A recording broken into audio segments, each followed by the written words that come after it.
All right, hey everybody. Good morning. It's Dr. Arafage, Vet Triage, September 2nd, Monday, 7:12 a.m. Pacific time. All right. Euthanasias. Let's talk about that.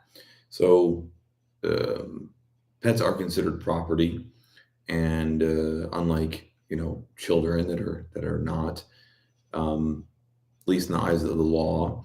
And so theoretically, you can do whatever you want with your pet as long as it's within, the live stream just glitched out. So I'll just start over. So it's Dr. Arayfish from Vet Triage, Monday, September 2nd, 7:12 a.m. Pacific time. Okay, just in case, for those watching on the playback. So animals are considered property in the eyes of the law, and they're not considered family members. So theoretically, you can do whatever you want with your pet, within, of course, the confines of animal cruelty. But otherwise, you're allowed to request or purchase, pursue euthanasia with your pets, kind of regardless of what your reasonings are. Um, Now, the veterinarian does not have to honor your request. They're allowed to refuse services just like any other establishment is allowed to do. And so the veterinarian has to be on board with the euthanasia. Some vets are more ethical about it than others. So it just depends on the scenario and what veterinarian you're talking to, which is crazy considering that euthanasia is literally the ending of the life of a pet, before their natural time to expire. So for such a big deal, we kind of loosey goosey on it. This is very unique from human medicine, where euthanasia is typically not an option, right? And so, and if it was ever discussed, it'd be this massive ethical controversy, and all these different scenarios would play out, asking the question, well, is it okay to euthanize a person here or there or whatever? And understandably so, it's a big deal. In animals, we don't consider it as big of a deal. Unfortunately, it's become kind of routine, even though it really ought to be considered a big deal.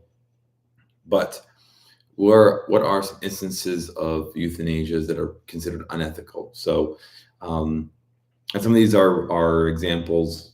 A lot of these, actually, all of these are going to be examples that I've experienced in my own life. But some are like, some might be more just questions vet schools had for students to get them thinking. Okay, so the classic scenario is the pet owner changed the furniture in the house. Their cat no longer matches the furniture. They want to euthanize the pet, and this is actually has happened. And so, the question from the veterinarian would be, well, that's not an indication to euthanize an animal, to literally kill them. Why not relinquish? You don't want the pet anymore because it doesn't match your furniture. That's it's a crappy thing to think, but fine. You're allowed to. It's your pet, their property. But why not give them up? And they say, well, no, I can't imagine anyone else having this pet. Or no, there's this pet. It would be full of anxiety if they live with somebody else, whatever.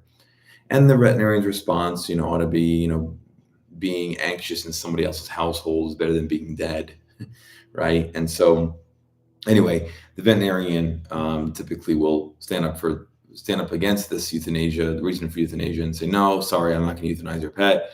And then the pet owner will say something like, well, I'll find somebody to do it, and say, sure, let it be on their conscience to do it. So people have come to request euthanasia because the pet no longer matches the furniture, for example. There's another example. Let's say you have a pet who has a medical condition that's curable. This has also happened. You have a 6-month-old German Shepherd. He ate a pair of socks. Now he needs abdominal surgery to remove the obstruction, and the pet owner doesn't want to. Sometimes they don't want to pursue surgery because they don't have the finances or don't want to spend the finances on it, which again is their prerogative. It's a hard thing to fix there. Other times they want to euthanize out of spite because someone else in the family who they despise loves this dog, and now they have a good reason to end it. It's happened. Um, so, again, the same question comes out with, okay, well, can we get a way to subsidize the surgery costs? Is there a way to um, raise money or get a donation or something to pay for it? If you're talking about emergency surgery, it needs to be figured out like that day or that night. But can we find a way to pay for it? Or same things before. What if the hospital pays for it, but the person relinquishes the owner, the pet, to the hospital? Um, but still, in that scenario, the hospital is taking the financial hit and the burden of such a deal. But it is an option. Um, and of course, other people will do things like GoFundMe or whatever, find ways of raising money. But again, because these are typically medical emergencies, you kind of don't have the time to do it. All right. But it's a bit more justifiable to euthanize in this case because let's say all those options are not options that are viable for that person or that situation. You do have an animal who's sick, who's going to suffer without the surgery. And so, you kind of, you're a bit more inclined as a veterinarian to follow through with the euthanasia. So there's that scenario. That's kind of crappy. Let's say you have wildlife that was brought into the veterinary clinic, and that wildlife is injured. It's repairable. We can fix this bird or whatever, but somebody's got to pay for that. And wildlife rehabilitators are not always available in every area, nor are they always open when emergencies happen, nor are they all equipped to handle anything other than a recovering animal. One that does not need strict veterinary oversight. So now you have a wild animal that's injured, let's say, and it's fixable, but similar to the German Shepherd foreign body example, now somebody's got to pay for this animal and take care of them during the recovery period. The hospital's going to take a hit on that.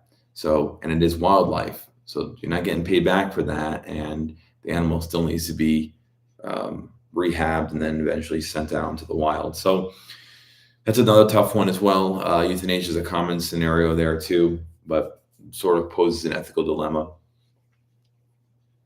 So there's some examples of euthanasias might be considered unethical. You could have some where it's just a matter of their lifestyle, right? So let's say you have a pet that's an awesome pet, but hates children. It can't stand being around children, and this newly married couple has a new child, and it's not going well between the child and the animal, meaning that the dog or cat or whatever keeps trying to attack the child or the newborn and all that. And of course, the parents have to choose one then, or figure out a training situation. And let's say they try to do some training stuff and it doesn't work. Now they're stuck with the choice of, well, one has to go. And of course, people are going to pick the child, as they should. And in that scenario, they want to go, they want to euthanize the animal because they view the animal as being dangerous. Now, theoretically, by law, if a dog or cat or whatever bites a person, depending on the state, depending on the situation, veterinarians may be obligated by law to euthanize an animal, especially if it's either mandated by the police or by the courts, or it's a repeat offender. But in this example with the newborn, again, would you consider relinquishing? Maybe they should consider having the dog adopted by a family who doesn't have kids. And some people get greedy or selfish or whatever, and they're like, nope, this is our pet. It's our responsibility. We're euthanizing. And the veterinarian, again, can rightfully disagree and say, well, I'm not going to do it. This is a healthy animal that can potentially be adopted by another family and who doesn't have kids. So that's another example of a kind of a ethical dilemma. So yeah, those are some good examples of that. I'll stop there. I'm sure there are many, many other examples. I know there are, but yeah, that's a good place to stop. Thanks to everybody who watches in the playback and who supports the channel. It is, let me see, tomorrow is Tuesday, September 3rd. We'll come back for another live stream. Any suggestions of topics, please feel free to comment in the video. Let me know, and we'll see you in the next one. All right, everybody, take care. Have a good day. Bye.